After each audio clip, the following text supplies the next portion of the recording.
নমস্কার, কেমন আছেন সবাই? সবাইকে অনেক অনেক স্বাগত জানাচ্ছি আমার আরেকটি নতুন ভিডিওতে।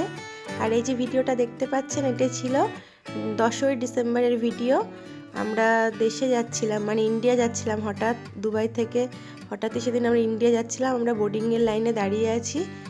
একদম মানে 3-4 দিনের সিদ্ধান্তে আমাদের যাওয়ার একটা ব্যবস্থা হয়ে গিয়েছিল। কারণ আমাদের তখন যাওয়ার কোনো প্ল্যান ছিল না। আমাদের মার্চ এপ্রিলে যাওয়ার কথা ছিল, আদির যখন নতুন সেশন শুরু হয় স্কুল, নতুন ক্লাসের আগে, তখন যাওয়ার কথা ছিল। কিন্তু হঠাৎই একটা দরকারে, খুবই একটা গুরুত্বপূর্ণ দরকারে আমাদের যেতে হচ্ছিল। কখনো পরে জিনিসটা শেয়ার করব, এখন করছি না। তো সেরকমভাবে আমরা বেরিয়ে গেছি। তো আমাদের রাত্রে ফ্লাইট ছিল, রাত্রে ঘর থেকে খাওয়া দাওয়া সেরে আমরা বেরিয়েছি। বোর্ডিং টোডিং করা, ইমিগ্রেশন সমস্ত কিছু হয়ে গেছে। ছোট বাচ্চা থাকলে না অত ভিডিও করা যায় না। তো আমরা এই প্লেনে উঠবো। আর এই অরিবাবু, বাচ্চা কাচ্চা নিয়ে খুব সমস্যা জানেন তো এই যাতায়াত করা। আমার যাওয়ার এখন মোটে ইচ্ছে ছিল না, কিন্তু বলে না ঈশ্বরের উপরে কোনো কিছু না, ঈশ্বর চাইলে কি না হয়। তো তার উপরই সব কিছু, সেই ভরসা, সেই বাবা, সেই মা। আমি মনে করি তার উপরে কিছুই না। তো দেখুন, আমরা কিন্তু কলকাতা চলেও এসেছি। আমি প্লেনেও ভিডিও করতে পারিনি, কারণ ওই বললাম ছোট বাচ্চা নিয়ে হয় না। তো এই কলকাতা নেমে আছি, বেল্টে লাগেজ নেব তার জন্য। আর এখানে এই অরিবাবু, আদিবাবু দু ভাই বসে আছে চাতক পাখির মতো। সবাই আমরা ভীষণ টায়ার্ড, সবাই বলতে ওরা দু ভাই একটু ঘুমিয়েছে, অরি তো ভালোই ঘুমিয়েছে, কিন্তু ওই সারাক্ষণ কোলে রেখে রেখে না আমার পুরো বাঁ হাতটা ধরে গেছে। ওর বাবাও নিয়েছে একটু, বেশি টাইমটা আমার কাছেই ছিল। তো যাই হোক, ভালোভাবে আমরা ঈশ্বরের আশীর্বাদে পৌঁছে গেছি কলকাতাতে। এবার লাগেজ নিয়ে বেরোনোর পালা।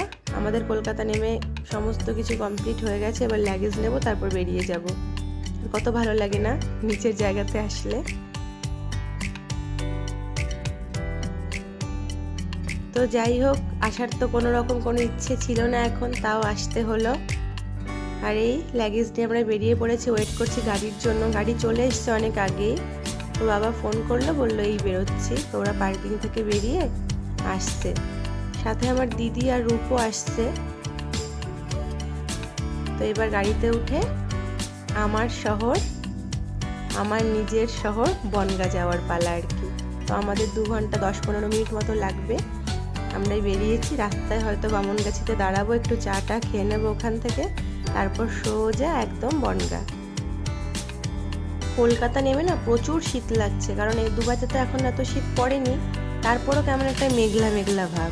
রোদ একদম ক্ষীণ একটা আলো বেরিয়েছে, আর মেঘলা মেঘলা একটা ভাব। আর জ্যাম তো দেখতেই পাচ্ছেন, প্রচণ্ড পরিমাণে জ্যাম এয়ারপোর্ট থেকে বেরিয়েই।